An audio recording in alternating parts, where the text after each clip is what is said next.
আমরা গরু খাবোই না। গরু কুরবানি না হওয়ার জন্য সমস্ত পশ্চিমবাংলার মুসলমানরা ছাগলের উপরে ঝাঁপ খেয়েছে, যার জন্য ছাগলের দাম আজকে এত আসমান ছোঁয়া হয়ে গেছে, মাংস 1500 টাকা কেজি হয়ে গেছে। তার জন্য শুধু আমাদের সরকার দায়ী। যে আইনটা পাশ করেছে সেই আইনটা যদি আর একটা মাস দিত, তাহলে আজ গরিব মানুষরাও বাঁচতো, সবাই বাঁচতো।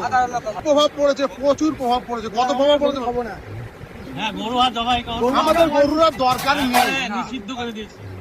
আমাদের রিকোয়েস্ট এটা মাননীয় সরকারের কাছে, যদি উনি এই গরুটাকে নিষিদ্ধ করে দেয় একেবারে, আর যে বাইরে যে প্রোডাক্ট গুলো ছাড়ছে ওইটাও যদি বন্ধ করে দেয়, আমরা খুব খুশি হব।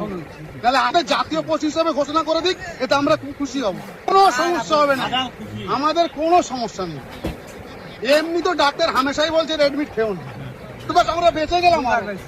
এটা আমরা আরো বেঁচে গেলাম কি, বয়কট করে দিয়েছি আমরা। আমরা গরু খাবোই না। তাহলে কি খাবেন? খাসি, পোলট্রি খাবো, মাছ খাবো, ডিম খাবো, সবজি চাষ করবো, কোনো টেনশন নেই।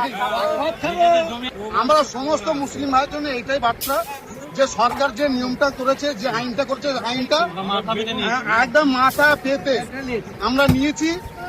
যাদের ক্ষতি হয়েছে তিনারা বুঝে নিচ্ছে, আমাদের কোনো ক্ষতি নেই। আমাদের গরু কুরবানি থেকে আমরা খাসি দেবো, এই তো কথা। আমরা ওয়াজিব, আল্লাহ পাকের তরফ থেকে আমাদের ওয়াজিব করা হয়েছে কুরবানি, আমরা খাসি কুরবানি দিয়ে দেবো। ঠিক আছে। এখন এখানে ছাগলের কিরকম আমদানি দেখছেন? এখানে আমদানি যতটা, তার থেকে বেশি খরিদ্দার, যার জন্য খাসির মাংস এখন 1500 থেকে 1600 টাকা কেজি। দাম বেশি হলে কি করবে গরিবরা?